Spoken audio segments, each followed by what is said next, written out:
Hello mga mami, for today's video is magpapalit na po ako ng kalan. So 1 year na po akong ganito na nagtitiis sa ganitong itsura ng kalan ko. So nagkamali kasi yung mother ko bumili ng kalan kasi yung unang kalan namin is nasira na siya. And then ang nabili niya ay hindi siya built-in. So 1 year yung ganyan. As in talagang ang mantika din. Tingnan nyo, kahit lagi ko siyang nililinis is ganun pa rin. So, ito na yung kinalabasan. Napakaganda. Sa orange shop ko lang siya nabili. So, nung nagkaroon na ako pwede na ako makabili kasi medyo pricey nga siya. So, yan, binili ko na rin. Kasi rin, isa rin sa rason kasi is yung karpentero ko, yung gumawa dun sa sala ko. Lagi rin siya busy. So, ngayon, nagkaroon ako ng time tsaka budget. Ayan, pinagawa ko na rin. Kasi nga, ang pangit naman talagang tingnan kasi hindi siya nakalubog. Kasi nga ito built-in. So, ano yung kalan na ito mga mami, may live na po siyang battery at saka yung hose na is 1.5 meters. Pero hindi ko na rin nagamit yun kasi ang ginamit ko yung luma kong hose. Kasi ang sabi ng karpentero ko is maganda daw yun kaysa dito sa dumating kasi mas matibay. So yun na nga, in-unbox na namin yan.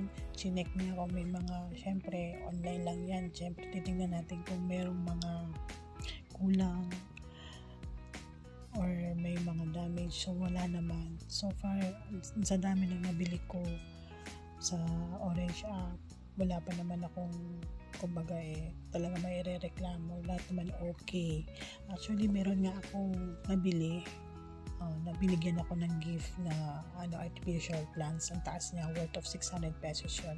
Nakalibre din ako noon. So yun na nga, na-unbox niya, chinek niya. Ang problema lang is medyo malaki yung kalan ko doon sa paglalagyan niya. So ang ginawa niya ng karpentero ko is sabi niya sa akin mag-grind daw siya kaya ginrind niya. Sabi ko sige okay lang basta maganda yung kalalabasan. At habang nag-unbox nga siya dyan, talagang nakikigulo yung aking pusa. Bali kung mapapansin niyo doon sa may lababo ko, yung taas ng cabinet niya, bali partner nun, ganun din may cabinet din yun, kaya lang pinatanggal ko na kasi inanay na siya. So bala ko talaga din, isa pa yun sa pag-iipunan ko yung ibaba nun. Pansin nyo hindi maayos, improvise ko lang, nilagyan ko lang siya ng kurtina. Yung itsura ng kitchen ko, malayo pa siya sa gusto kong kusina, pero malayo na. Kumpara noong unang dating ko, ang dami na talagang nabago. Kasi lalo na yung mga gamit namin, ang dami ko nang rin na itapon. At syempre magastos, ang hirap din na nagpapaaral ako ng college. At the same time, bumibili din ako ng gamit. At the same time, nagpapagawa ako. Kaya unti-unti lang talaga. Yun lang po. Salamat.